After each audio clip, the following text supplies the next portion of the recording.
Olá, pessoal! Sejam bem-vindos a mais um episódio do Podect. Eu sou Márcio Barbosa, falando direto de Porto Alegre. E eu sou a Tati, falando de São Paulo. E aí, Tati, quem é que nós vamos receber hoje? Vamos receber uma inteligentíssima Joana Singer, do Instituto PAR, para falar sobre trauma, transtorno de estresse pós-traumático e um pouquinho de arte. Vamos falar sobre isso. E a gente grava, né, esse episódio, assim, ainda em dias próximos, assim, a toda a catástrofe das enchentes no Rio Grande do Sul. E a gente vai aproveitar a presença da Joana para poder falar um pouquinho também, né, como se maneja essas situações pós-traumáticas, né, que dicas ela tem para quem vive aqui, mas, né, dicas que podem ser certamente transportadas e generalizadas para outros episódios e situações traumáticas que a gente se depara vida fora, assim, né? E ouvi dizer que a Joana também é uma expert em dicas de filmes e podcasts. É verdade? Fiquem até o final, que vocês não vão se arrepender com as dicas da Joana. Então E tá. não pulem para o final, porque o meio tá delicioso de ouvir também. Antes da gente chamar a Joana para essa conversa comigo e com a Tati, eu tô aqui para dar um aviso para vocês. E esse aviso, são dois avisos, na verdade, é uma boa e uma má notícia. A má notícia é que esse é o último episódio desse bloco, dessa sequência de episódios do Podect. Então o Podect vai entrar em recesso novamente. Julho está aí, nós estamos todos nos organizando para estarmos presentes na Conferência Internacional da ICBS em Buenos Aires no final do mês de julho, e esses e outros compromissos profissionais vão fazer com que a gente dê uma pausa nessa sequência de episódios.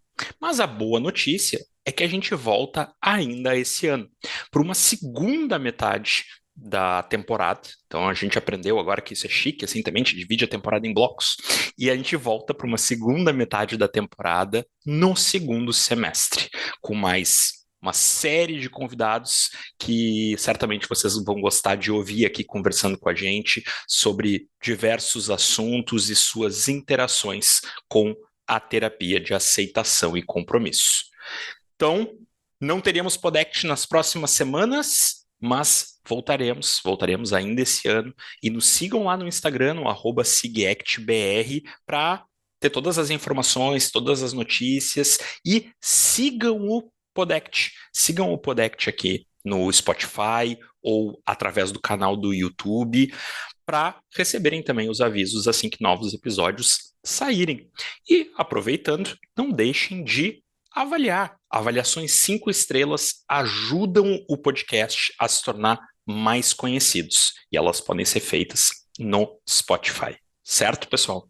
Então, vamos lá. Vamos receber a Joana para esse episódio de encerramento desse bloco, mas não esqueçam que o Podect volta em breve.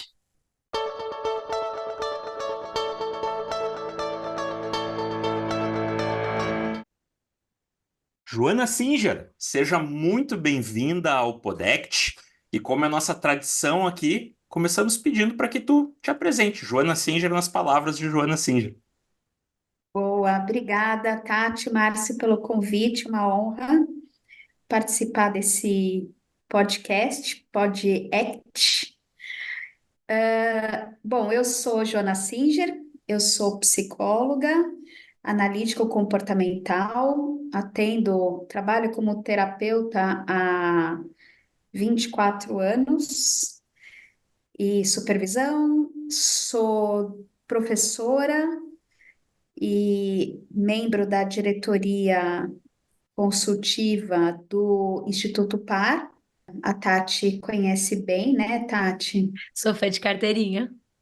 E eu fiz o meu doutorado, na verdade, assim, né? Eu sempre trabalhei bastante com transtornos de ansiedade e questões que elas de algum jeito entram no guarda-chuva da ansiedade ou das reações às ameaças, né? Então, estudei por bastante tempo toque e depois, no doutorado, eu comecei a estudar transtorno de estresse pós-traumático. Fui orientada pelo Felipe Cortes, que é psiquiatra e trabalha, já estudava isso há muito tempo e topou a empreitada. Eu fui a primeira orientanda de doutorado dele e fomos fazer um trabalho, uma pesquisa bem interessante, bem importante. E aí a gente começa a, né, estudar e receber mais casos também no consultório, se envolver não só em termos de pesquisa, mas também na clínica com o tema. Fora isso, que mais que eu sou? Eu sou mãe, eu não sei De nem o uma que vem pequenucha primeiro. bonitinha. Bonitinha, de 5 anos recém-completados, a Marina. E é isso, gente. Acho que tá bom, né? Tá Tá ótimo. mais do que bom. Joana, então é esse teu conhecimento, né, sobre o TEPT que fez a gente pensar em ti nesse momento, né, assim, que estamos aí há poucos meses, né, há menos de 2 meses no momento dessa gravação, não vai ter como não datar esse episódio, né, assim, de todos os Uhum. acontecimentos climáticos que resultaram, né, em enchentes muito graves aqui no Rio Grande do Sul. E é o teu conhecimento, né, sobre trauma e estresse, assim, que a gente quer aproveitar nesse momento para poder trocar um pouco, né, sobre esse contexto específico que está acontecendo aqui, mas não só, né, de uma forma mais ampla também, assim. Mas talvez nem todos que nos escutem estejam familiarizados com o TEPT, né, com o transtorno de estresse pós-traumático. Tu poderia resumir para quem não está tão familiarizado com o transtorno, quais são as suas principais características? Claro. Então, vamos lá, gente. Antes da gente falar em estresse pós-traumático, ou TEPT, a gente precisa conceitualizar trauma, né? Porque é uma palavra que a gente usa muito no senso comum e mesmo a psicologia fala, né? A psicanálise fala de trauma, tal. Então, o que que a gente aqui, e aí, né, de um ponto de vista diagnóstico, sobre o que que a gente está falando quando falamos em trauma? É uma situação, é um evento que coloca a vida, a integridade física ou a integridade sexual de uma pessoa em risco, né? Então, é a descrição primeira. A gente também pode viver um trauma quando a gente testemunha uma dessas situações, né? Então, a gente assiste, por exemplo, um assalto, né? Ou uma pessoa na tragédia, do Rio Grande do Sul, que eventualmente ela estava, né? Ela se manteve íntegra, mas ela viu pessoas morrendo na frente dela, pessoas sendo arrastadas pela água. Isso pode ser um trauma, né? Eu também posso viver um trauma quando eu tomo conhecimento de uma pessoa muito próxima, né, como um familiar que acabou de passar por uma situação muito grave ou morreu, né? Então, o momento que você toma conhecimento pode ser considerado um evento traumático. E tem também as pessoas, né? O quarto jeito de se viver um trauma é se expondo de forma sistemática a eventos traumáticos via atuação profissional, né? Então, socorristas, paramédicos, bombeiros. Então, vamos pensar, né, no caso da tragédia, vamos usar esse exemplo porque ele está muito recente, né?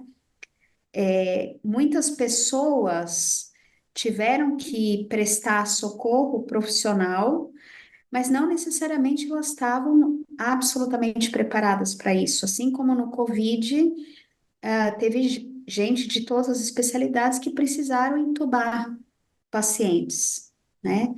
Então, e essa exposição frequente pode constituir um evento traumático, né? Então, isso é trauma.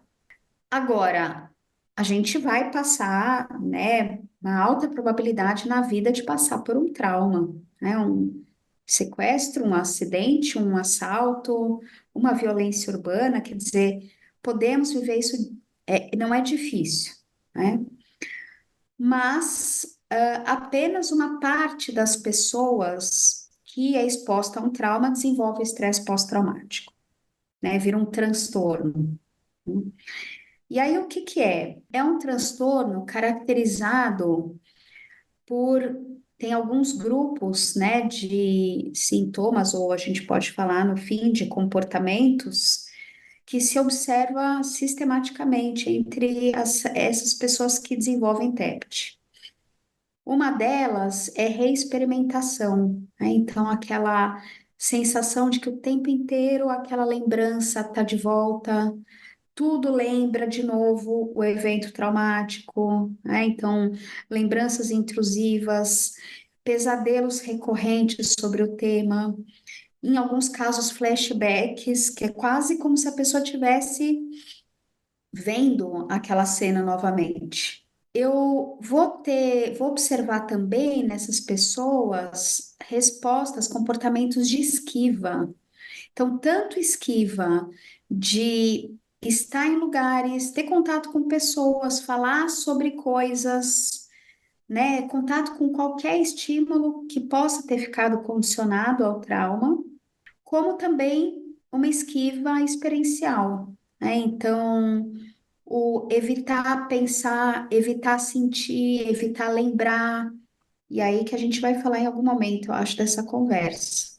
A gente tem também sintomas de humor, né, que muitas vezes lembram os quadros depressivos e sintomas bem típicos de ansiedade, né, aquelas respostas autonômicas bem corporais, né, de taquicardia, sudorese, tremor, mas também alguns aspectos mais de ordem, vamos dizer, da cognição, então dificuldade de concentrar, sensação de branco, né?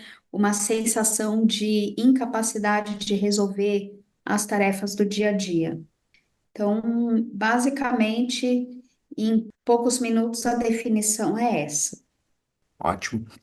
E posteriormente a um evento traumático, a gente vai encontrar fases, né? Assim, que as pessoas podem ter diferentes necessidades, né? Por exemplo, aqui no evento ocorrido no Rio Grande do Sul, muitos, né, psicólogos, psiquiatras, muitas pessoas que trabalham com trauma fizeram todo um trabalho de divulgação sobre primeiros socorros psicológicos, né? Porque é algo que muitas vezes não se vê, né, numa graduação.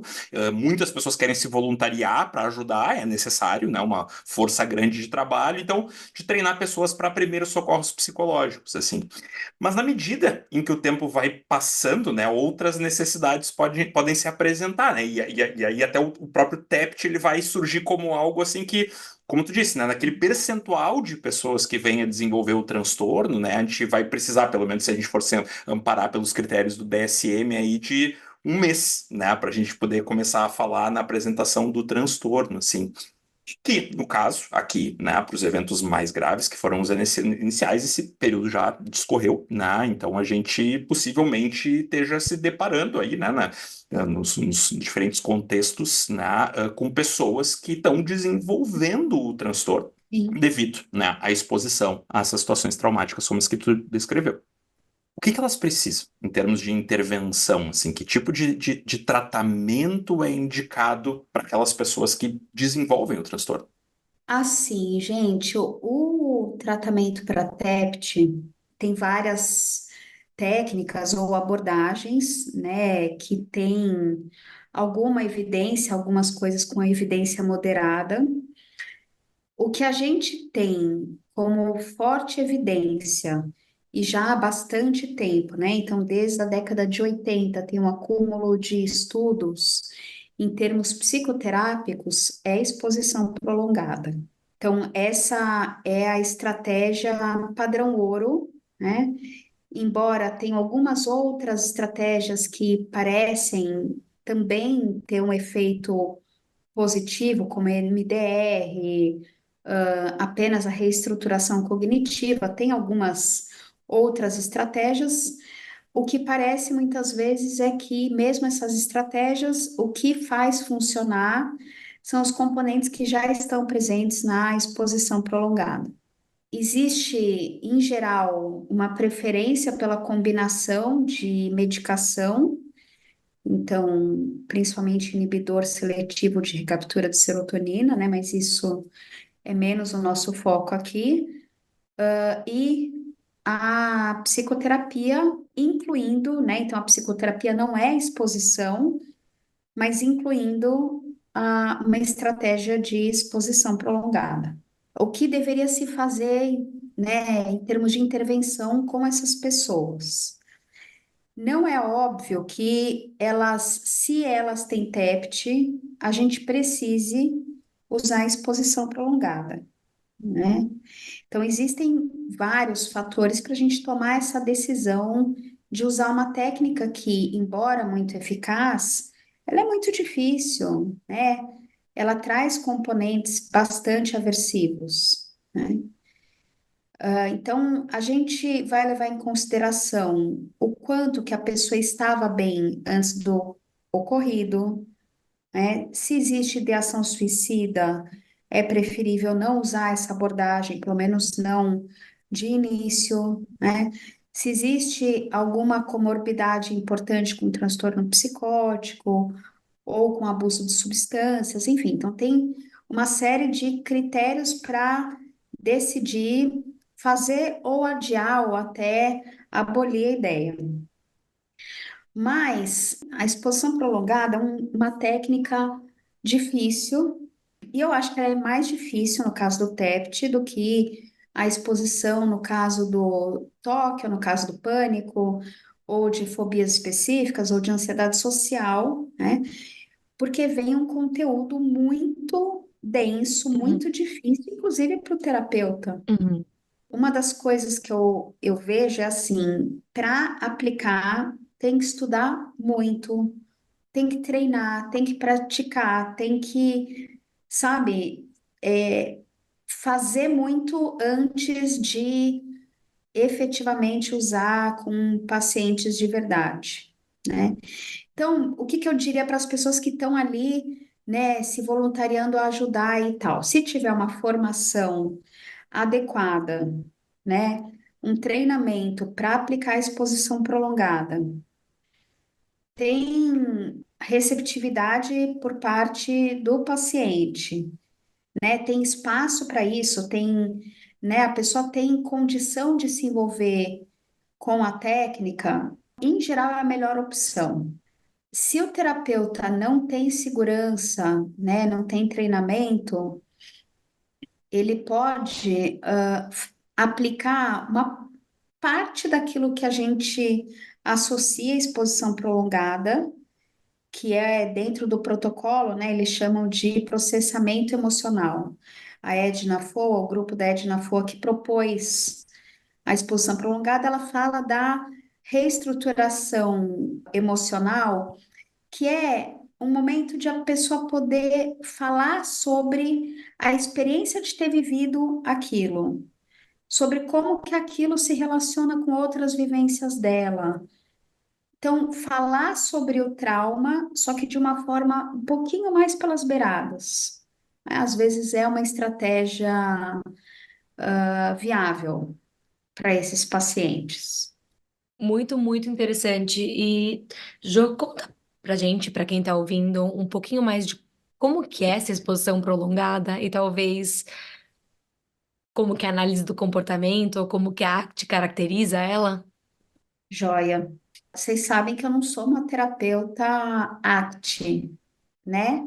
Eu Sim. fiz a Uhum. formação de ACT no Instituto Par, eu como aluna, então aprendi algumas coisas, mas eu não me defino como, né? Não tenho cacife para me apresentar como uma terapeuta ACT, né? Então, aí a gente vai conversando juntos, Uhum, tudo com bem? certeza, claro. A gente vai fosforilando. Isso, vamos fosforelando. Adorei esse termo. A exposição prolongada, ela envolve dois conjuntos de trabalho, né, de tarefas. A gente tem exposição ao vivo, na qual a pessoa, de forma organizada, com o terapeuta, sem surpresa, né, planejada, a pessoa vai entrando em contato com estímulos, com situações, que ela vem evitando por conta do evento traumático, né? Ou ainda elementos que a pessoa não está evitando porque não são, sei lá, lugares exatamente, mas que ficaram associados ao trauma. Então, por exemplo, uma cor de roupa, né? Um pequeno objeto, um tipo de som. E por outro lado, e talvez o mais importante, a gente tem a exposição imaginada, né? Na exposição imaginada, a gente convida o nosso cliente a narrar, contar o episódio traumático do início ao fim, como se aquilo tivesse acontecendo naquele momento. Então, ele conta, né, em tempo presente, muitas e muitas e muitas vezes, né, ad náusea.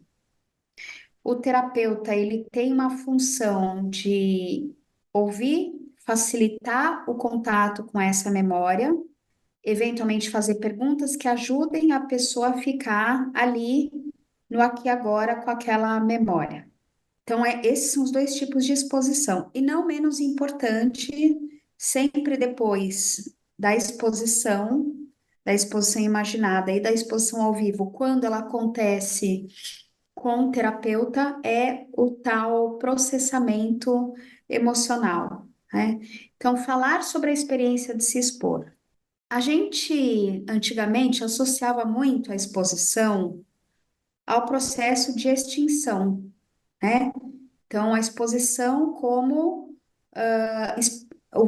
a eficácia da exposição explicada por um processo de extinção, extinção respondente. Uhum. Hoje em dia, o que a gente tem visto, né, tem entendido, é que vai, primeiro que o conceito de extinção ele já é difícil, né? Porque quando a gente fala em extinção, parece que a resposta sumiu para sempre. E a gente sabe que as respostas podem reaparecer dependendo do contexto, pela passagem do tempo, pelo reaparecimento de um estímulo qualquer. Então, já é um termo meio frágil nesse caso. Mas eu entendo que a gente tá falando de uma diminuição dos respondentes que aparecem na lembrança do trauma, né? Perfeito. Pelo menos de uma habituação, Isso. né? De um corpo, de um organismo que vai responder de uma forma menos reativa àqueles estímulos em uma situação de segurança. E aí entra, Uhum. talvez, o elemento importante que a gente pensa hoje em dia. A exposição é talvez trazer uma nova aprendizagem, né? Que é você pode falar sobre isso, você pode lembrar, você pode entrar em contato com coisas relacionadas a isso de uma forma segura, de uma forma acolhedora, de uma forma que você está protegido. Então, existe uma transferência de função sobre o falar, sobre o ter contato, sobre o se expor. Então, a gente diria que tem uma nova aprendizagem, não uma deleção da vivência. E também existe um aprendizado, talvez, de uma classe comportamental maior, que é enfrentar. Eu aprendo que eu consigo falar. É ruim, dói, mas eu consigo. E quanto mais eu faço isso, mais eu vou entendendo que né, o falar sobre não é estar vivendo. E aí a gente pode entender um pouco essa aprendizagem como um processo de difusão, Uhum. né? Então, o que eu estou contando aqui tem a ver com o que eu vivi, mas eu não estou vivendo agora. A experiência da pessoa traumatizada com TEPT, gente, é assim, sabe, a gente fala, recordar é viver, né? Sim. Para a pessoa é isso mesmo, na hora que ela lembra, ela tá lá vivendo aquilo. E a gente vai ensinar que recordar não é viver. Recordar é recordar. Viver é o que você está experimentando agora. A gente, né, entende como um aprendizado a terapia envolvendo exposição como uma oportunidade de desenvolver novas habilidades, e não apenas de enfraquecer comportamentos respondentes e mesmo operantes de esquiva, né? Sim, perfeito. Sabe, Joana, eu fiz o meu doutorado estudando TECT também. Ah, é? Sim, sim, sim. E nesse período do Não. meu doutorado, eu passei 6 anos como supervisor de um ambulatório, um dos supervisores, né? Mas de um ambulatório que trabalhava especificamente com trauma. Então, assim, eu treinei muitos estagiários no ambulatório, assim, para fazer seus primeiros atendimentos usando exposição prolongada, assim. E era um processo, né, assim, extremamente complicado, assim, porque eram pessoas com pouca experiência clínica, né, trabalhando com uma técnica, como tu disse, assim, uma técnica bem difícil, porque ela é difícil emocionalmente para o terapeuta, na maior parte das vezes, assim, né, frequentemente com pacientes, assim, com múltiplos traumas, né, com traumas severos, assim, e era muito curioso, às vezes difícil um pouco, né, no manejo de estudo, mas assim, ao mesmo tempo muito interessante de observar como é que isso ia acontecendo, assim, porque, e aí, não sei se a tua experiência também se assemelha, mas frequentemente, ao longo das semanas, assim, que tu está trabalhando a exposição prolongada, assim, tu começa a ver esse paciente piorar. Ele começa a Uhum. ficar pior. Né? Ele começa, às vezes, a entrar num nível de estresse, uma coisa parece que ele está deprimindo, assim, ou mais do que ele estava antes, assim, né? E aquilo começa a ficar pesado. E para quem não tem grande experiência clínica, né? E às vezes até quem tem, mas não com esse tipo de quadro, bate uma baita insegurança, né? Tipo assim, será que eu tô fazendo tudo errado, né? Porque eu li que é assim que faz, mas assim, né? Tô começando, tô tentando fazer esse troço, tô aprendendo, né? E aí tá ali 2, 3 semanas e os pacientes não estão apresentando melhor, e às vezes estão apresentando algum nível de piora. O que, de novo, tá lá nos textos, né? Nos estudos que Claro, isso é esperado. Mas como é difícil, né? A experiência de ver aquele teu paciente que tu quer ajudar a melhorar, primeiro piorar. total. E, e eu lembro, assim, de alguns relatos que também, para mim, como supervisor, especialmente quando eu estava começando como supervisor, também foram muito marcantes, porque eu também estava com a minha insegurança, assim, né? Tipo, será que eu também estou conseguindo ajudar essas pessoas a fazer isso direito? Né? Mas, assim, muito marcantes de depois ver aqueles alunos, né, que estavam mal também, porque às vezes tu vê eles, né, eu via eles, né, via eles ficando mal e muito preocupados com seus pacientes voltarem algumas semanas depois, e óbvio que isso não é 100% dos casos, né, pessoal, mas assim, realmente num percentual bem alto, como a literatura mostra, assim, dizer, pá, Márcio, o paciente tal me disse que ele não, agora é que ele se dá conta que ele lembrava do trauma todos os dias, várias vezes, há mais de uma década, e ele nem se dava Pois é. conta que isso estava ali o tempo inteiro. E agora que parece que diminuiu bastante depois de algumas semanas de exposição prolongada, é que ele se deu conta de como isso permeava a vida dele toda. Uhum. É muito. Às vezes está tão, principalmente com trauma antigo, né, Márcio? Tá tão dentro, né? Parece que a pessoa não, ela nem sabe mais o que que é decorrência do trauma ou é só assim, Uhum. né? Então, ela assume que lembrar daquilo daquele jeito é normal, dormir mal daquele jeito é assim mesmo, não ter vontade de ter contato com as pessoas, né? Ela não consegue associar ao pós-trauma. E é isso, né? É isso, inclusive, isso que você falou, a pessoa se dá conta de que ela pensa nisso todos os dias, várias vezes por dia, é um dos argumentos que a gente usa para tentar levar a pessoa a topar a técnica.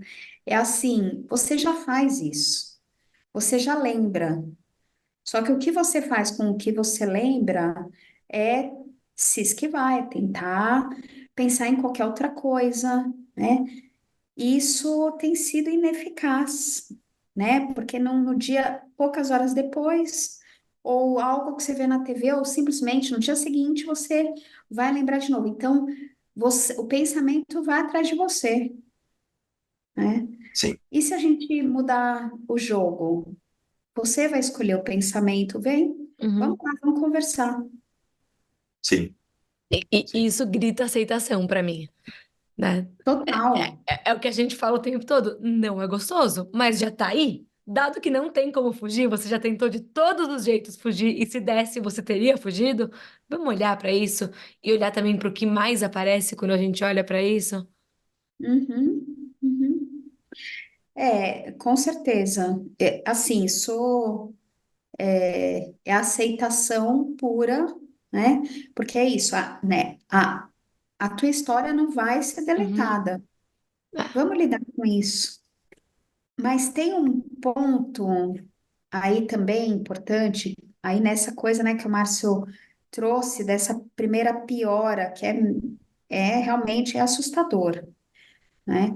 E a gente precisa muitas vezes avisar o paciente que isso vai acontecer para ele não se assustar, né? Igual medicação psiquiátrica, né? Que às vezes piora quando introduz para depois a gente começar a melhorar. A gente, para conseguir trazer o paciente para essa proposta, aí agora dialogando um pouco mais com a ACT, a ACT sozinha tem cada vez mais estudado estresse pós-traumático, mas falta ainda estudos com consistência metodológica tá. que mostrem que tragam evidências fortes. Porém, apesar disso, o que a gente tem visto, né, e ainda está engatinhando, mas é algo para a gente olhar, e eu mesma faço isso bastante na minha clínica, é o emprestar algumas estratégias da ACT para facilitar a exposição. Uhum. Por exemplo, eu tenho usado muito clarificação de valores como um meio para a pessoa. É assim, tem que valer a pena fazer todo esse enfrentamento. Para quê? Né? Que vida que eu quero ter e que vida que eu estou levando. Isso tem que estar muito forte para a gente conseguir, durante o processo, falar: olha, vamos lembrar aonde que a gente quer chegar, por que que a gente está fazendo isso. São entrelaçamentos, né, de formas de intervir que elas são totalmente consistentes, totalmente viáveis, Uhum, né? uhum. E um dos elementos, assim, que lá no ambulatório a gente detectava, assim, a gente, em geral, assim, na época que eu estava lá, os nossos resultados, né, no acompanhamento desses pacientes, assim, eram semelhantes ao que a gente encontrava na literatura internacional, em termos de melhora, quando eles concluíam lá o protocolo de tratamento do ambulatório, né? No Uhum. entanto, a gente tinha um abandono altíssimo, altíssimo, altíssimo de tratamento. E já é alto na literatura internacional, né? E era ainda mais alto no nosso ambulatório, assim. A gente tinha muitas hipóteses para isso. É super alta a É, taxa de dropout, né, de isso. desistência. E a gente tinha algumas hipóteses de por que os nossos eram ainda mais altos do que na literatura internacional, incluindo coisas do tipo, né? A gente não pode remunerar, por exemplo, essas pessoas para estarem lá. Muitas vezes são pessoas que têm que se ausentar do seu trabalho, né, para poder estar ali, elas não podem ser remuneradas por isso, né? Em alguns países, nos Estados Unidos, muitas vezes consegue fazer algumas coisas desse tipo. E, enfim, tem algumas outras limitações, inclusive sociais, que possivelmente possam ajudar a explicar. Mas, de novo, né, ali no nosso ambulatório, na época, ou né, em outros pelo mundo, é sempre alto. É sempre muito alto, né? Sempre pelo menos em torno de uns 30%, assim, né? Algo que gira geralmente meio que ao redor disso, assim, até onde eu tenho acompanhado a literatura. Uhum. E aí eu acho que esses elementos que tu coloca também são elementos importantes, assim, né? Porque não é por acaso que as pessoas abandonam o tratamento, é porque ele é Uhum. aversivo, né? Ele tem um nível de contato com experiência aversiva muito intenso. Tem todo esse processo que a gente falava, né? De que muitas vezes tu tem uma acentuação de determinados aversivos, né? Que estão presentes ali, que se acentuam no primeiro momento, e que explicar isso é importante, mas não é mágico, né? Quando a pessoa está se sentindo pior, Não às é? vezes ela acaba, né, pulando fora, né? Também, né, não necessariamente acreditando no que na história que a gente contou que depois melhora, né? E isso que tu coloca, que eu acho que daí conecta muito assim com os elementos da ACT sobre valores. E eu acho muito importante, assim, eu acho que tem um potencial muito grande para ajudar nesses elementos que é Quando as pessoas estão buscando atendimento, é porque claramente elas não estão bem. Elas podem ter até dúvida do quanto isso tem ou não a ver com um trauma que sofreram. Às vezes a gente está falando de traumas de muitos anos atrás, enfim. Mas assim, elas não estão vivendo a vida que elas querem viver, né? Então, assim, deixar claro esse contraste entre a vida que se quer viver e a vida que se está vivendo, me parece algo bastante potente, né? E eu uso também com os meus pacientes no meu Bastante. consultório, assim, isso, para ajudar a transformar a própria exposição num compromisso. E não em mais uma forma de esquiva, né? Eu tô fazendo isso porque o Márcio disse que eu vou ficar bem depois, né? Então, no fundo, eu tô querendo só Uhum. aliviar sintoma, né? E aí, claro, é difícil lidar com uma exacerbação de sintomas que acontece em determinado momento, né? Mas quando eu entendo isso como parte de um processo de mudança de vida, né? Que envolve abertura, que envolve aceitação, né, desse sofrimento, desse desconforto, dessa memória dolorosa e todas as outras reações que aparecem junto com ela, assim, me parece que esse elemento, assim, de entender o que eu quero da minha vida e como hoje eu estou longe disso, ajuda, né, ou tem potencial de ajudar a se comprometer com o próprio tratamento. Isso fala da potência do trabalho com valores, né? Tem que ser uma coisa muito forte, muito potente para valer a pena topar reviver o momento mais traumático da tua vida, para topar olhar para isso, voltar para isso, reviver isso repetidamente. Algo tem que valer muito a pena. Sim, sim.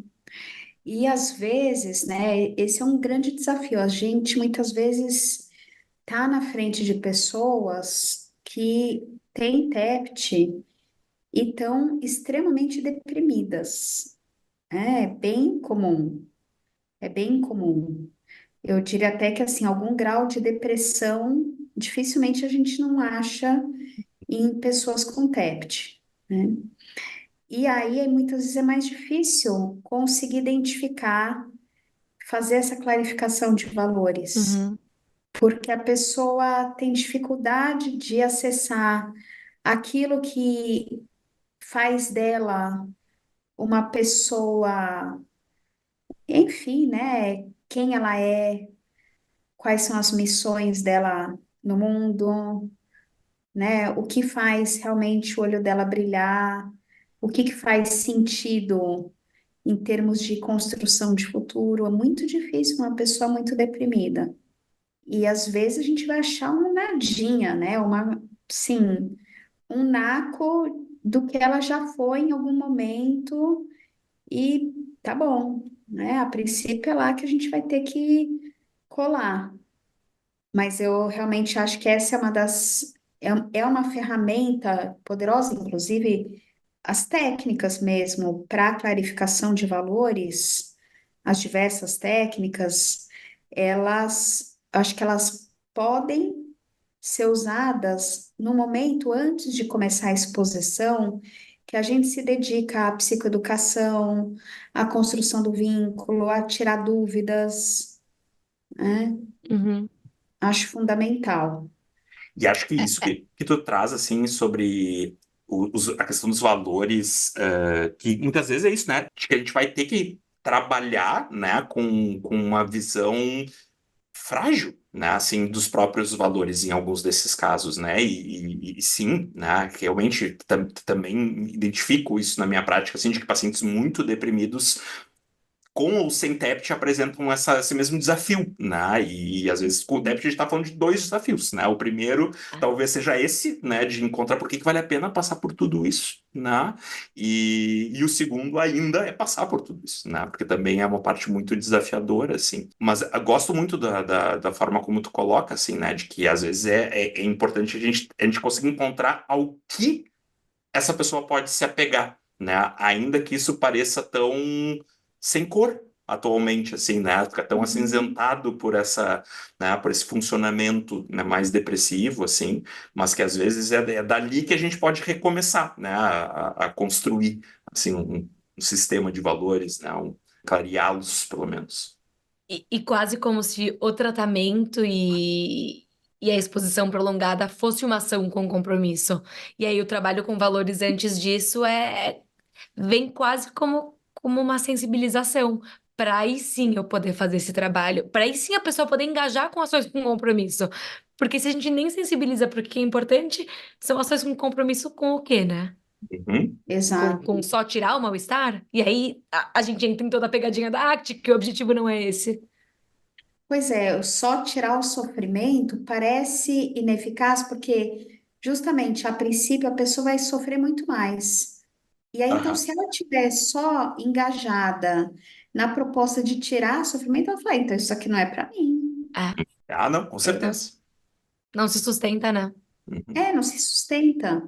E assim, eu costumo falar para os meus pacientes quando a gente vai começar a exposição, que assim, eu prefiro demorar para começar, né? Vamos gastar um tempo aqui falando sobre o que que é isso, que história é essa de ficar falando, de ficar voltando, o tempo que for, porque uma vez que a gente começa a exposição, embora a gente possa e muitas vezes deva flexibilizar o protocolo, né, usar a criatividade para fazer de uma forma alternativa, mais branda, né? Existem várias possibilidades. Parar, interromper o processo, eu costumo falar que é tipo parar antibiótico no meio, né? Você deixa o negócio mais forte. Até porque a história que você vai contar para você aí é, olha só como não funcionou. Olha só como eu não tenho jeito.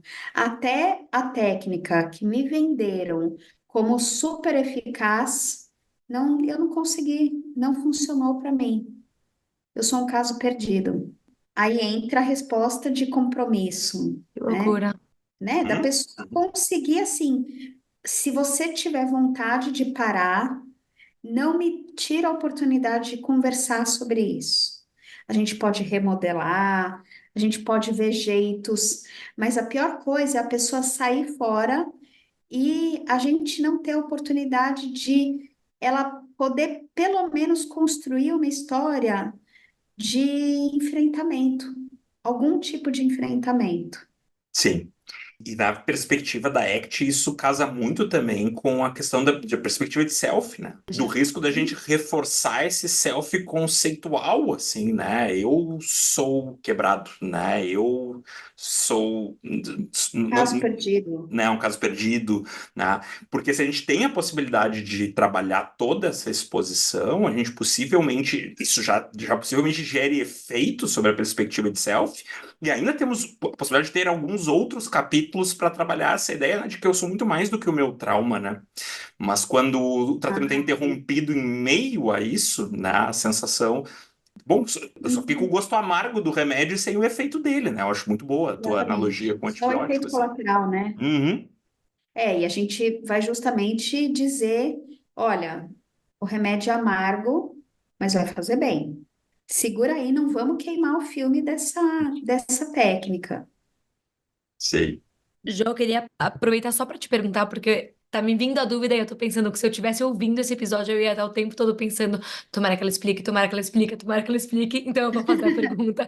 Explica pra gente um pouquinho como é que é o protocolo, porque eu tô entendendo que no começo a gente falou das técnicas que a gente usa, mas que tem um protocolo formal que é usado. Tem um protocolo formal. O que a maioria dos terapeutas usa é o protocolo da Edna Foa, né, e colaboradores dela. Tem uma coleção de livros, muito boa essa coleção, que chama Treatments That Work. São livros de terapias baseadas em evidência. A maioria deles tem o manual do terapeuta e o manual do paciente. Aqui no Brasil, a gente não tem muita essa cultura, né, do ter o workbook, de ter o manual do paciente, então a gente adapta para também se tornar mais viável, e não é um livro que tem traduzido para português. Esse manual, ele propõe, o protocolo tem 12 sessões, né? Nessas 12 sessões, o trabalho inicia com levantamento de informações, tanto sobre o trauma, quanto sobre o estresse pós-traumático. Também informações que podem levantar a bandeira vermelha para não apresentar a técnica de cara, né? Como ideação, planejamento, ações suicidas. Então, tem esse momento de coleta de informações, tem um momento de psicoeducativo, aí depois começam as sessões de exposição. Começa com uma sessão de exposição ao vivo, em seguida entram as sessões de exposição imaginada. A exposição ao vivo ela segue todo o tempo do protocolo, a exposição imaginada ela fica uma parte, cerca de 8 sessões das 12, né? Agora, eu vou contar para vocês que eu nunca fiz o protocolo ipsis e literis, Sim, né? Porque é, eu não vou fazer uma sessão de psicoeducação se eu achar que a pessoa precisa claro. de 2 meses disso. Assim como eu não vou fazer 8 sessões de exposição imaginada se depois de 4 a pessoa está saindo bem, está conseguindo, tem uma percepção subjetiva e a gente observa, né, uma tranquilidade, uma mudança na forma de se relacionar com aquela narrativa. Assim como não tem por que a gente interromper se a gente achar que a pessoa ainda não está pronta. Uhum. Então, aí entra no protocolo os 2 tipos de exposição. No final do trabalho, tem o planejamento para a generalização dos ganhos terapêuticos. Então, planejar o que que a pessoa precisa fazer, o que que ela precisa ficar atenta no comportamento dela, porque pode indicar eventualmente uma piora. Como que o enfrentamento ele não é um processo que uma vez você fez, está feito, você tem que continuar se mantendo nesse movimento de enfrentar. Então a pessoa ganha algumas informações importantes para seguir daquele momento em diante. Uhum. Basicamente, Tati, é isso, o protocolo. E talvez seja a minha esquiva experiencial, que só de imaginar tá difícil, mas na hora que você começa as exposições, você mantém sessões semanais ou a gente pode fazer todos os dias para o pessoal começar a ficar bem rápido? O que é desejado? O que funciona melhor? O ideal é assim, no protocolo vocês vão ler que é 1 a 3 vezes por semana. Uhum, Eu acho 1 vez por semana pouquíssimo, uhum, justamente por isso, até porque o intervalo de uma semana entre uma sessão e outra, você tem muitas vezes perda dos ganhos da última sessão. total. Eu, quando faço esse trabalho, eu proponho 2 vezes por semana. Seria ótimo 3 vezes por semana, todos os dias, mas na prática é improvável que as Sim. pessoas façam. Entre as sessões, tem os exercícios de exposição ao vivo e é proposto que o terapeuta faça contato com o paciente entre sessões, né? Então tem que ter essa abertura, como em outras, né, outras práticas, a DBT faz isso, enfim. Com toque, por exemplo, tá bem em alta nos Estados Unidos um esquema no qual as pessoas meio que se internam para fazer Oh, exposição uau. com prevenção de respostas. Mas assim, é isso, né? São casos que a pessoa está afastada, está aposentada por invalidez, enfim. Isso também pode acontecer no TEPT. Tem muitos casos de aposentadoria precoce porque a pessoa nunca Ah, mais conseguiu voltar a trabalhar.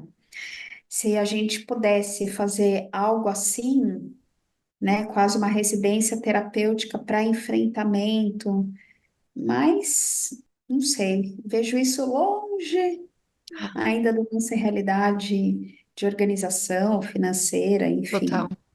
Principalmente pensando no nível populacional aqui no Brasil, né? Sim, sim. Lá no ambulatório, a gente trabalhava com uma versão adaptada do protocolo, e a gente fazia 6 semanas de exposição prolongada. Nessas 6 semanas, era semanal as sessões, mas o paciente tinha como tarefa de casa ouvir o áudio do próprio Ah, relato, Hum. todos os dias. Então ele fazia o relato em sessão com o terapeuta, gravava o áudio da história contada e ouvia diariamente isso depois. Então, no fundo, se ele realizava a tarefa proposta, ele fazia a exposição todos os dias, né? Ainda que ela tivesse sido. o protocolo da Edna FOA, essa é a proposta. Uhum. A minha também aí entra isso, né? O que eu vejo, os pacientes, assim, eu não sei exatamente o que que acontece, mas essa cultura do fazer a lição de casa, de terapia, é muito difícil. Assim, são poucas as pessoas que se engajam. Então a pessoa fala, eu vou ouvir e tal. Aí ela ouviu uma vez, ouviu outra vez, aí, eu esqueci. Putz, eu não, né, não dava, tinha gente perto. Então, não é fácil, mas Uhum. sim, né? E é isso que a gente precisa também lembrar a pessoa. Aí, de novo, né, o papel da clarificação de valores lá do começo e da exposição ser uma grande resposta de compromisso. Para que que a gente está fazendo isso, né? Por que que quanto mais você se envolver na exposição, mais ganhos você vai ter? Com certeza. Joana, e tem uma questão que surge, né, muitas vezes sobre a questão do uso de medicação. Tu até comentou sobre isso no início, né, de que muitas vezes se trabalha conjuntamente, né, a medicação, o uso de medicações psiquiátricas. É, mas tem a questão do uso dos ansiolíticos, né, como o Rivotril, por exemplo, né, como algo que os estudos têm mostrado aí sobre a interação entre esse tipo de medicação em casos de TEPT, né? Porque como tu colocou lá no início, né, é um caso muito marcado por ansiedade, né? Então muitas vezes é uma medicação que faz o paciente ter um alívio grande, né, dessa ansiedade intensa, mas como é que isso interage aí com o tratamento de exposição? Ou Boa. até antes, né, Marcio? Até Até pós-trauma, antes que é também. o que a gente tem vontade Perfeito. de fazer quando a gente vê um paciente que É, acabou de sofrer um trauma muito grande. sim, dá vontade de tirar com a mão, Uhum, né? E olha, gente, é assim, o que os estudos têm mostrado é que logo que a pessoa passa por um evento traumático, essa é uma das coisas que não é para fazer.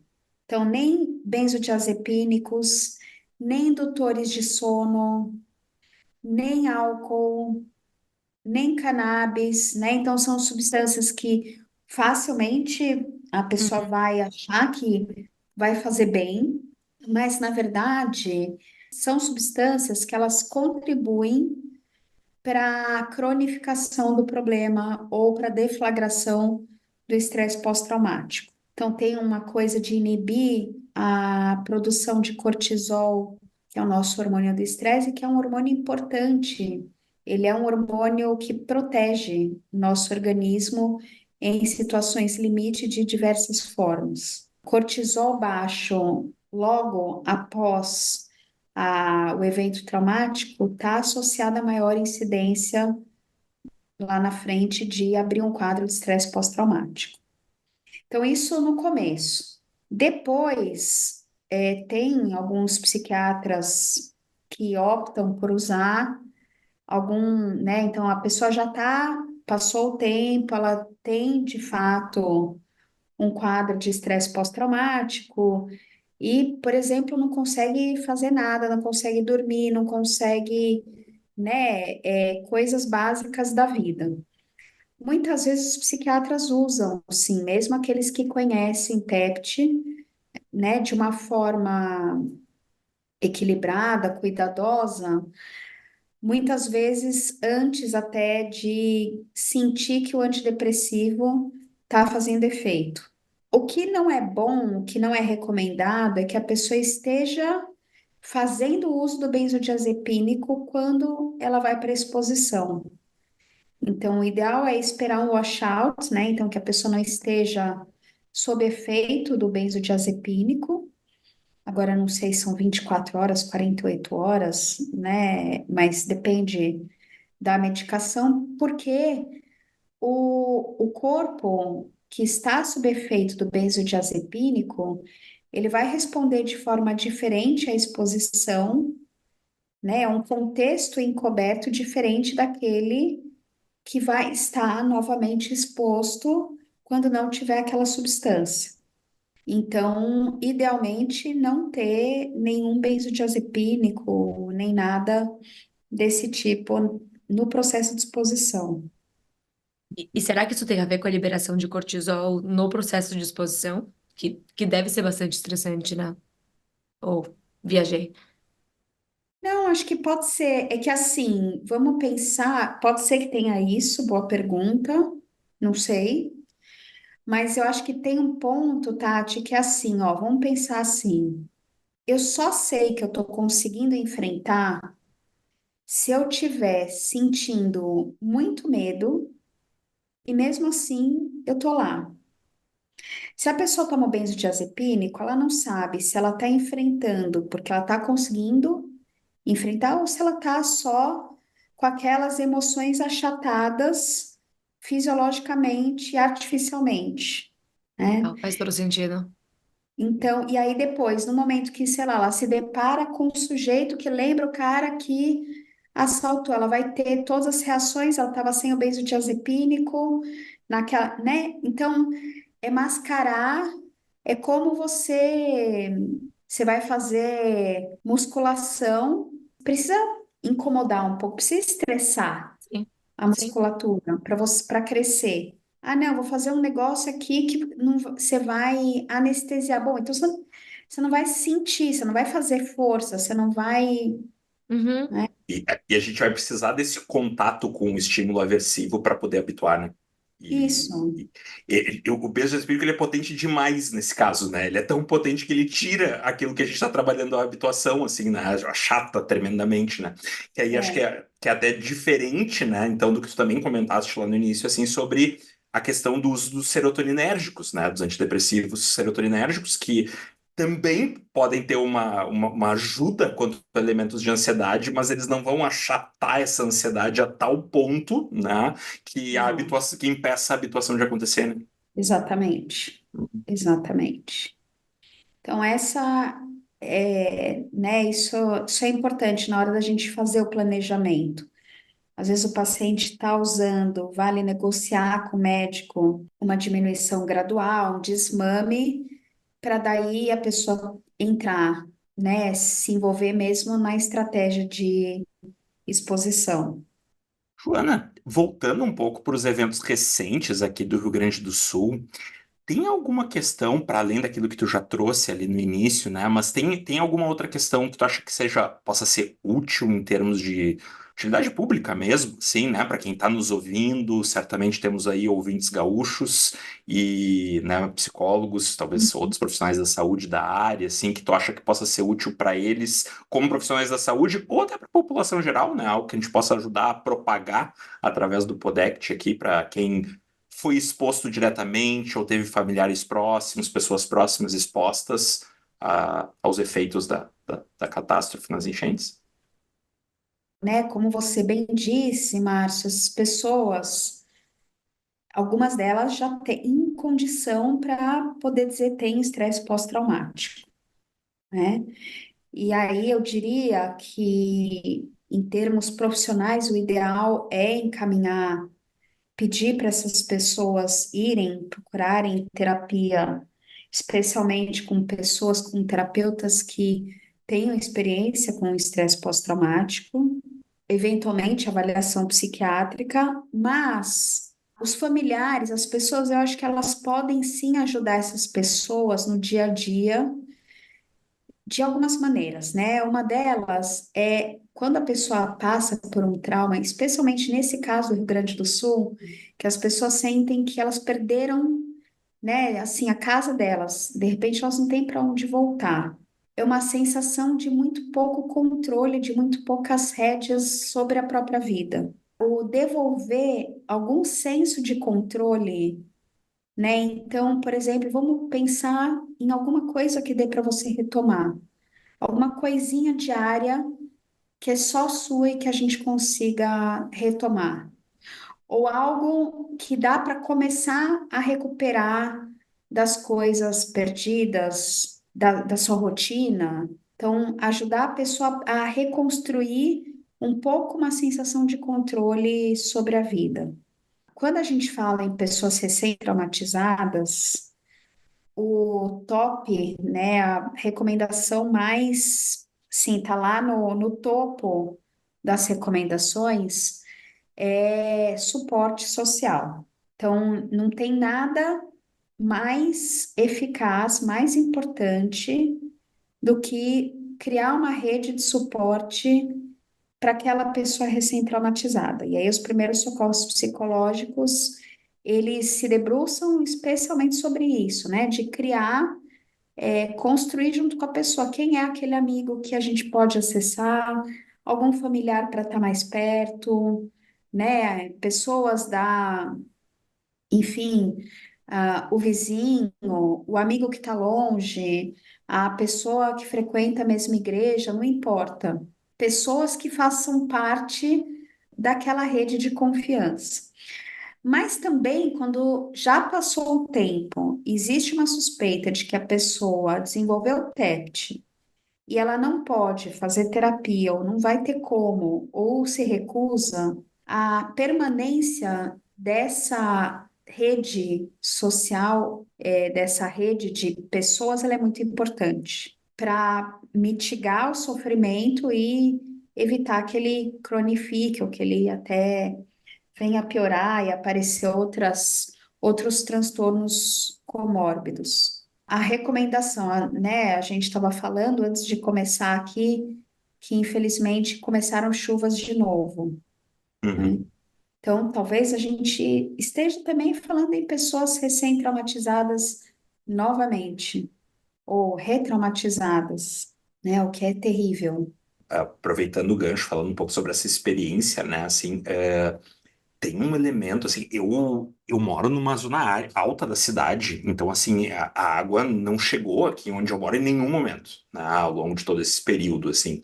E mesmo no auge, assim, da enchente, que tinha, não muito distante da minha casa, já zonas muito alagadas, enfim, mas, assim, aqui, exatamente, assim, passaram-se alguns dias. E olhando pela janela, a vida parecia normal, porque realmente como é uma zona bem alta da cidade, a água não sobe, né? E aqui onde eu moro não chegou a faltar, faltou água por poucos dias, mas eu não fiquei sem água, porque a caixa d'água do prédio deu conta, assim, eu não fiquei sem luz. E meus familiares foi muito semelhante, né? Também moram em zonas relativamente altas da cidade, onde a água não chegou, né? Alguns ficaram sem água, sem luz por períodos maiores, né? Mas sem prejuízos diretos mais intensos, assim. E mesmo sem ter a experiência direta ou com essas pessoas mais próximas da minha rede de apoio, chove e eu tenho uma reação fisiológica que eu nunca tive na vida. Pois é, chuva, né? Chuva sempre foi uma coisa Uhum. normal, saudável, esperada, que a gente brinca com. É.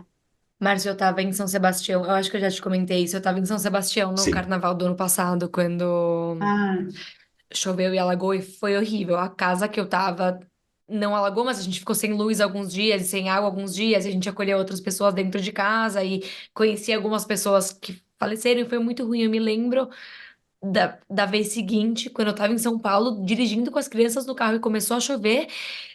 Eu comecei com uma taquicardia, uma sudorese, uma reação que eu nunca tinha experimentado antes com chuva. E, de novo, eu também não fui diretamente super afetada por isso. Fico imaginando para quem foi, né? De, É. de, de como muda, né? Assim, como deve estar intenso tudo isso. E aqui a gente, né, passou períodos em que estava bem mais seco e a água baixou bastante, enfim. Mas quando volta a chover, tem voltado a subir. Assim, tem algumas regiões da cidade que hoje, né, nós estamos gravando aqui no dia 19 de junho, né, alagou pela terceira vez. E Lajeado, por exemplo, que é uma cidade que fica é. aí a 115 quilômetros de Porto Alegre, mais ou menos, já alagou pela terceira vez. né? E cada vez que isso acontece, além de algum nível de risco, né, de vida mesmo, assim, de morte no caso, mas não tão grande das últimas vezes, porque alaga, né, é diferente da enchente, né, não tá, a água não tá varrendo as coisas, ela tá inundando, né, tá enchendo, né? Mas assim, os prejuízos Hum, materiais são gigantescos, né? Gigantescos, assim, e algumas pessoas foram lá e limparam a sua casa ou seu são gigantescos. estabelecimento, e para semanas depois está inundado de novo. Tem que passar pelo mesmo processo de novo. É um pesadelo, lembra aquele castigo do Hércules, né? Ele tem Uhum. que subir com uma pedra, aí a pedra rola, e sem ter, né? Assim, então pronto, agora acabou, agora você está em segurança. Não, né? Ninguém pode garantir que daqui 3 semanas não aconteça de novo. Que é a grande parte né, a parte, é a preocupação de grande parte da população, porque as áreas que estão sendo inundadas são áreas vulneráveis a inundações. E claro que é Exato. relativamente tá muito próximo ainda, né? Com muitas coisas ainda que precisavam ser feitas de forma emergencial, mas assim, não há nenhum anúncio de nenhuma medida, né, do Estado, do governo, né, enfim, da prefeitura, enfim, de medidas que ajudem a prevenir que isso aconteça, né? Talvez ela surja com o tempo, mas assim, Zero. até agora, acho que é uma grande preocupação, uma grande desesperança, assim, porque também não há nenhum anúncio de medida, né, que possa ser mais resolutiva no médio prazo, assim, né? Mas, enfim, né? Eu acho que é difícil não terminar o episódio num clima um pouco mais pesado, a gente falando sobre isso, Claro. mas ao mesmo tempo é isso, né? Assim, acho que e aí, depois queria ouvir também o teu fechamento aí, Joana, mas assim, porque na minha experiência, né, de trabalho com trauma, eu lembro que quando eu entrei e comecei a me aprofundar nesse estudo e a trabalhar no ambulatório de trauma, teve um momento antes de começar que eu pensei, será que eu quero, né? Será que é isso para essa população que eu quero dedicar também, né, ao meu trabalho? Será que eu pessoalmente dou conta de fazer esse trabalho também? Porque né, nós vamos entrar em contato com histórias muito tristes, muitas vezes, né? Quase sempre, na verdade, né? E é um trabalho muito bonito, né? Ao mesmo tempo, assim, É muito bonito. Uhum. É muito bonito. Ele pode ser muito pesado, mas ele é muito bonito ao mesmo tempo, né? Porque tem muita vida para se viver depois de um trauma, Uhum. né? Eu acho que né, aí a gente entra a nossa, o acesso aos nossos valores como terapeutas, para a gente também topar um trabalho como esse. Por que que eu sou terapeuta? Né? O que que eu quero trazer para as pessoas como terapeuta? Né? Por que que faz sentido eu mexer nesse vespeiro, que é trabalhar com trauma? E muitas vezes, né, a gente também se traumatizar, porque ouvir várias vezes histórias parecidas é uma forma de se traumatizar, como a gente falou no comecinho do episódio, né? Então, a gente também precisa ter isso muito claro. Qual que é o valor de ser esse terapeuta? É ajudar a pessoa a sair dos escombros Escombros. psicológicos, É. né? Como sei lá, um socorrista que vai tirar uma pessoa que está lá afundada no meio de um monte de cimento, de coisas, né? Depois de um desastre natural, um desastre, um incêndio, e a gente tem um pouco esse papel de agora vamos tirar toda essa tralha de cima de você e ver quem é, né? Quem é essa pessoa que está aí, que vai além do trauma, que vai além do TEPT. Isso eu Bela também metáfora. acho que é uma coisa muito legal poder fazer isso. Certeza. Joana, no fechamento, a gente costuma pedir para os nossos convidados, assim, referências, né? Muitas vezes a gente diz assim, referência de cultura pop, música, filme, série, livro, mas também, assim, se daqui a pouco não tiver, tá valendo a referência técnica também, né? O que que tu Tá. recomenda para quem quer saber mais sobre o assunto, para quem quer conhecer mais sobre o TEPT ou sobre o trabalho, né, de intervenção em situações traumáticas? Bom, eu citei para vocês o manual da Edna Foa. Eu sugiro que quem quer estudar um pouco mais, procure, né? Procure no Google Edna Foa e TEPT ou PTSD, né? Porque vocês vão encontrar muita coisa importante, interessante. Não é a única, mas ainda é uma grande referência. E cultura pop. Tem um seriado, não é um seriado que todo mundo conhece. Eu lembro que eu descobri ele, nem sei como, meio. Não tá mais na Netflix, não sei onde ele tá, que chama The Affair. Putz, é Uhum. muito bom. É É muito muito bom, bom. É muito bom. é sensacional, né, Tati? Nossa, é muito bom. E é forte. É forte. E o personagem principal, que é o Noah, ele desenvolve estresse pós-traumático. Eu não vou dar spoiler, né? Mas ele, no terceiro quarto do filme, até o final, aparece claramente, assim, manifestações muito explícitas, né? Uhum. Flashbacks, pesadelos, muita irritabilidade, um humor muito deprimido, muito assustado. Então, é um seriado que é maravilhoso, ganhou prêmio, né? Ele foi Uhum. maravilhoso, mas também é um jeito bom de acessar. Tem um filme com Clint Eastwood, chama Gran Torino, eu acho, Sim, Gran Torino. que ele é um ex-combatente de guerra, né? Uhum. Também traz. É difícil a gente, né, bater o martelo, tem TEPT, mas tem coisas ali que parecem bastante. Tem um filme do Wim Wenders que chama Árvore da Vida. É um filme, assim, maravilhoso, lindo, e tem uma história de luto associada a possivelmente estresse pós-traumático, né, de uma perda, um casal que perde um filho, criança. Eu recentemente terminei de ler um livro agora há pouco, é uma autora brasileira, ela é brasileira portuguesa, que chama Tatiana Salem Levy. É um livro que chama Vista Chinesa, que ela conta a história de uma amiga que foi estuprada no Rio de Janeiro. Ela conta, eu estou lendo agora o último livro dela que chama Melhor Não Contar, e fala sobre o segredo e tal, e ela revela que ela também foi abusada pelo padrasto. Enfim, e que ela muitas vezes pensou em contar para a mãe dela e as pessoas falavam, ah, melhor não contar. E no fim a mãe faleceu de um câncer e tal, e ela vive com isso até hoje, que ela teria que ter dado visibilidade, né, que o marido dela fazia isso com ela. Então são livros que eles passam por isso. Agora a gente tá passando, acho que todo mundo ouviu ou vai ver o Bebê Rena. Uhum. Acho que tem muita coisa ali, termos psicológicos, mas eu também sempre fico com medo de ficar dando spoiler, estragar o entretenimento das pessoas, mas parece, né? Parece que ele, pelo menos ele desenvolve umas reações muito exacerbadas depois do abuso do diretorzão lá, do Ruivo, Uhum.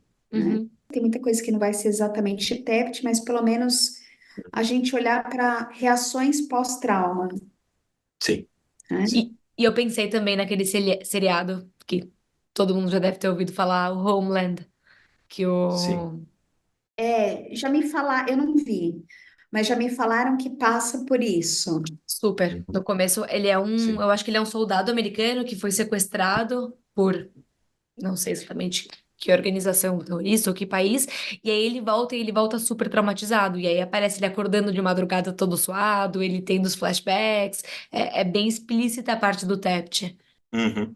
pelo menos É na sim. primeira temporada, na primeira metade da primeira temporada. Joia. Márcio, eu acho que a Alguma outra Joana dica, ganhou. Tati? Eu só ia falar que a Joana ganhou o prêmio de maior número de referências pop do podcast até agora. Ah, Entendeu? nem todos os convidados gostam dessa pergunta. A Joana fez chover com ela. Jura? Ela veio preparadíssima, eu tive que abrir a tampa da caneta para anotar. Joia. Depois, assim, tem outros, tá? Tem um livro que chama O Deserto dos Tártaros. Quem me O comentou desse autor livro esses dias? Não lembro quem foi agora, mas eu ouvi faz falar muito sobre, tempo. mas eu nunca li. É um cara, também é trauma de guerra, um cara que ele fica ali esperando o ataque. Enfim, tem muita coisa na literatura interessante. Ótimo, ótimo. Tati, outras dicas ou Homeland é a tua dica? É a minha dica do dia. Eu tive que pensar muito para chegar nela. Eu não sou igual a Joana, uma fonte rica de dicas.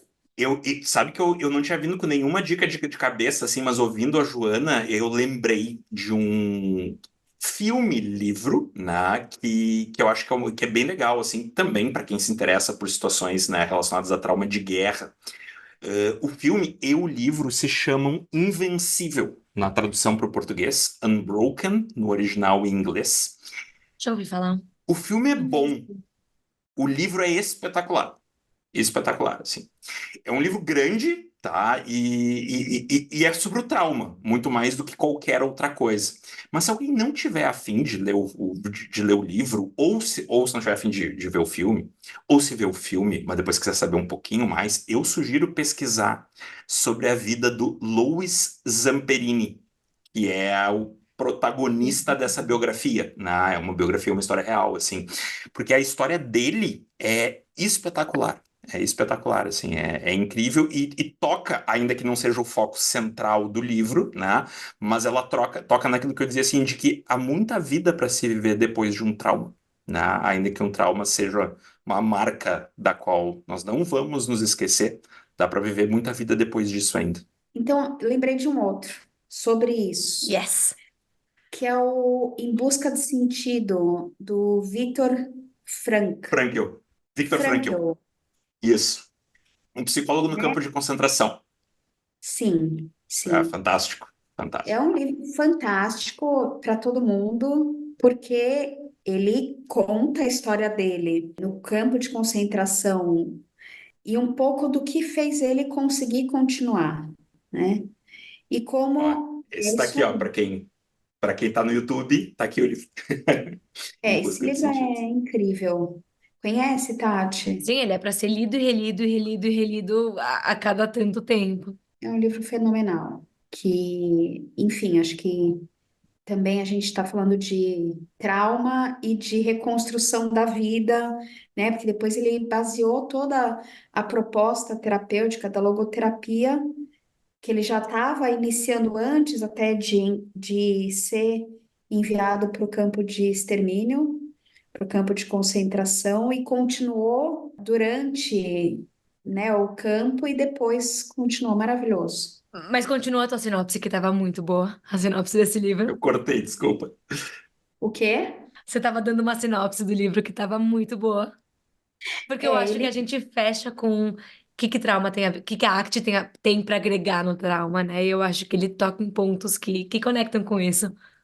muito, porque ele fala que o que fez ele sobreviver, né? Ele fala em vários momentos que muitas pessoas vão ficando doentes, param de comer, vão para o fio, né? Que é ir para alta tensão para suicidar.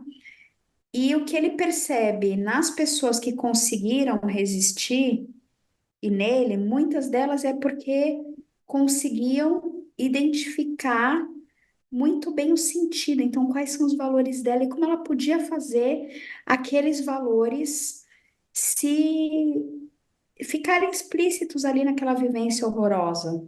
Então, tem tudo a ver, né? Tem Tudo, tudo a ver Tudo a ver. com... tudo. Que fechamento Espetacular. maravilhoso. Como isso é chave, né? Para qualquer tratamento, pro olhar de uma pessoa que experienciou um trauma, né? Para vida Exato, pós-trauma. Certeza. exatamente. Joana, muito obrigado pela tua participação no Podect com a gente hoje. E gostaria de abrir o espaço para tu deixar tua despedida, o teu tchau e os teus contatos para as pessoas poderem encontrar, acompanhar mais teu trabalho, onde é que elas te encontram. Bom, eu não sou nada boa em redes sociais que não seja pessoal, com foto de paisagem, criança.